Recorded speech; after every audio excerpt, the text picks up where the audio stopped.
Alors, si vous avez 2 millions en poche, eh bien, vous pouvez acheter la MP417 de Raikkonen. Ma foi. Allez, sortez le chéquier, là, hein.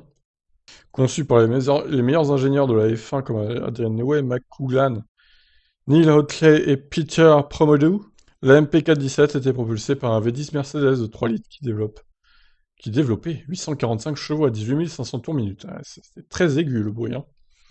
Bien plus aigu que ce qu'on connaît maintenant, pour ceux qui étaient trop jeunes à l'époque, évidemment. C'était également la sixième monoplace de McLaren arborée à la livrée du cigarettier West, remplaçant Marlboro. Cette voiture, dont le numéro de châssis est MP417A06, a participé à 7 courses au cours de la saison 2002 et 5 autres en 2003. Elle a fait ses débuts lors du Grand Prix d'Europe, qui s'est déroulé du 21 au 23 juin. Nürburgring. Raikkonen a terminé en troisième position juste derrière le duo Ferrari, Schumacher en vainqueur et Rubens Barrichello. En 2002, évidemment, Ferrari a éclaté la concurrence, c'était indécent, quoi. Sa sortie la plus réussie de l'année a eu lieu lors de sa troisième course en France, au circuit de Manicourt. Là, Raikkonen a réussi à terminer deuxième, son coéquipier Coulthard étant juste derrière en troisième position.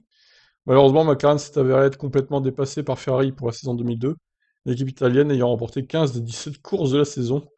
McLaren a terminé troisième au championnat des constructeurs derrière Ferrari et Williams BMW. Quel enfer, hein.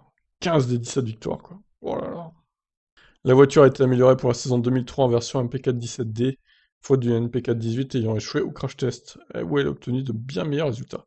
Elle a participé à 5 courses et a été confiée aux mains de David Coulthard, qui a remporté le Grand Prix d'Australie. Le moteur Mercedes était associé à une boîte de vitesse séquentielle automatique, longitudinale à 7 rapports, conçue par McLaren. Et l'électronique de la MP417 était produite par Tiger Electronic Systems. Les suspensions avant et arrière étaient équipées de doubles triangles et d'un système de barres de torsion et d'amortissement intérieur qui étaient activés par des poussoirs et des manivelles. Les amortisseurs étaient fabriqués conjointement par McLaren et Penske, tandis que la voiture avait des jantes NK chaussées de pneus Michelin. La puissance de freinage était assurée par des disques de frein Hitco et des étriers de frein AP Racing. Eh ben dis donc, quel historique complet! Au total, au cours des saisons 2002 et 2003, le châssis numéro MPK17A06 a participé à 12 courses et a été utilisé comme voiture d'essai à 8 reprises, avec une victoire au Grand Prix d'Australie 2003, 3 deuxième et 2 troisième places à son actif.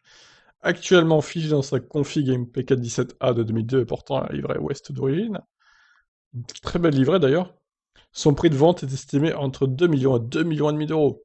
La vente aura lieu le 17 septembre. Eh ben c'est aujourd'hui, hein, voilà.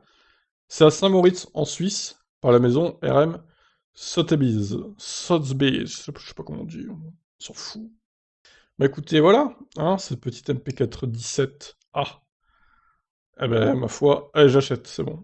Je vais faire un crowdfunding, là, vous allez me payer, puis je vais acheter, hein, comme ça je ferai des essais sur la chaîne. Voilà, donc ça va être cool, là. Non, mais bon, c'est hyper cher, évidemment.